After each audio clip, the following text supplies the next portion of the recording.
Bonjour à toutes et à tous, on va commencer cette revue de presse avec le carton du PSG à domicile contre Montpellier. Les Parisiens ont écrasé le MHSC 5-2. L'homme qui a le plus brillé hier soir, c'est Neymar. Il est en couverture de l'équipe ce matin. Neymar plane encore, titre le quotidien, pour parler de la continuité de ses performances étincelantes du début de saison. Il a inscrit un doublé hier. A noter que Renato Sanchez a marqué son premier but avec Paris. Pendant que le PSG s'amuse et que Neymar se régale, Kylian Mbappé a fait son grand retour dans le 11 de Christophe Galtier. Malgré son but, il est encore en rodage pour le Parisien qui le qualifie de boudeur. Enfin, en ce moment sur Twitter, c'est plutôt Neymar qui paraît grognon. En conférence de presse, Galtier a avoué que Mbappé est le premier tireur de penalty et Neymar le second. Dans cette rencontre, le Français a buté sur Homelin dans cet exercice. Le Brésilien, lui, a battu le portier montpelliérain. Sur Twitter, après le match, Lori Verde a liké plusieurs tweets qui critiquent ce choix du coach du PSG. Neymar fait passer un message à Christophe Galtier. Puis du côté de Marseille, on attend avec impatience de voir les débuts d'Alexis Sanchez. La grosse recrue olympienne est dans le groupe de Tudor pour affronter Brest ce soir. L'entrée de l'artiste, s'exclame la Provence. Et en Italie aussi, on attendait avec impatience le retour des artistes de la Serie A. Les voici à nouveau, écrit la Gazzetta dello Sport. Pour le journal au papier rose, on va de nouveau avoir le droit à un gros duel entre l'Inter et l'AC Milan pour le Scudetto. Les deux équipes sont bien mises en avant ce matin sur la une. Lukaku n'a pas attendu longtemps avant de faire de nouveau trembler les filets, 2 minutes. Et la recrue Dumfries que l'on peut voir en une a délivré les interistes à la 95e pour obtenir la première victoire de la saison 2-1 contre Lecce. Du côté de l'AC Milan, c'était une balade 4-2 face à l'Udinese, doublé de Rebic qui fait la première page du Corriere dello Sport ce matin avec Lukaku. Milan est plus fort, écrit le quotidien. Bon, je pense que Tuttosport n'est pas du même avis. Le journal Pro Juve ouvre son édition du jour sur le mercato de la vieille dame. On devrait bientôt voir un trio Depay, Vlahovic, Di Maria, Turin comme on peut le voir sur la une du papier. Les Bianconeri ont augmenté leur offre pour le néerlandais du Barça. Ils sont prêts à lui offrir un contrat de 2 ans. Les négociations s'intensifient aussi pour Paredes.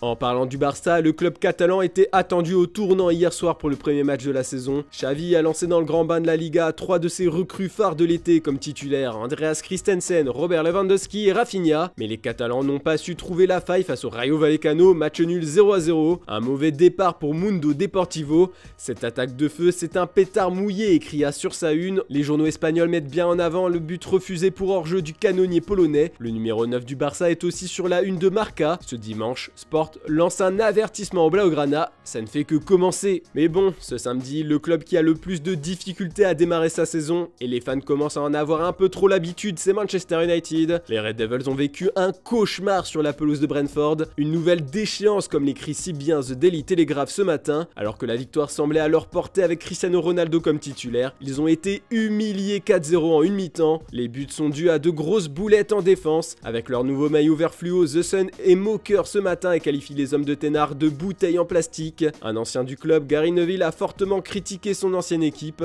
Ses propos très acerbes ont été repris par le Sunday Star. Pour lui, ils ont le niveau d'une équipe de moins de 9 ans. Tout doit changer, surtout au niveau de la direction. Et pour le Sunday Express, Eric Ténard est du même avis. Le tabloïd anglais met en avant l'énorme colère du coach néerlandais ce matin. Il réclame des recrues à ses dirigeants et rapidement. Nous avons besoin de nouveaux joueurs et de joueurs de qualité. Nous allons essayer de les convaincre de nous rejoindre, a-t-il avoué. De Jong est toujours dans le viseur des Mancuniens. D'après le Daily Mail, les Red Devils ont tâté le terrain pour Alvaro Morata. L'Atlético demanderait un peu plus de 35 millions d'euros pour le laisser partir. Thomas Tuchel aussi tient tête à ses dirigeants pour avoir des recrues. Hier en conférence de presse, le coach de Chelsea a avoué qu'il attendait des renforts mais il n'a pas souhaité donner un chiffre. Comme le rapporte le Sunday Mirror, le manager allemand espère toujours voir Aubameyang et De Jong débarquer à Stamford Bridge dans les prochains jours. Et quand on lit le Sunday Express, on se rend compte que ça pousse surtout pour le transfert de Wesley Fofana. L'entraîneur de Leicester, Brendan Rodgers, a expliqué que les Foxes ont déjà refusé 2 offres des Blues pour le défenseur français. Et d'après le journal anglais, il faudra près de 110 millions d'euros pour s'offrir Fofana. Voilà, c'est tout pour ce dimanche. On se retrouve demain matin pour une nouvelle revue de presse. Et n'oubliez pas le JT Foot Mercato du week-end en fin d'après-midi. Bonne journée à toutes et à tous.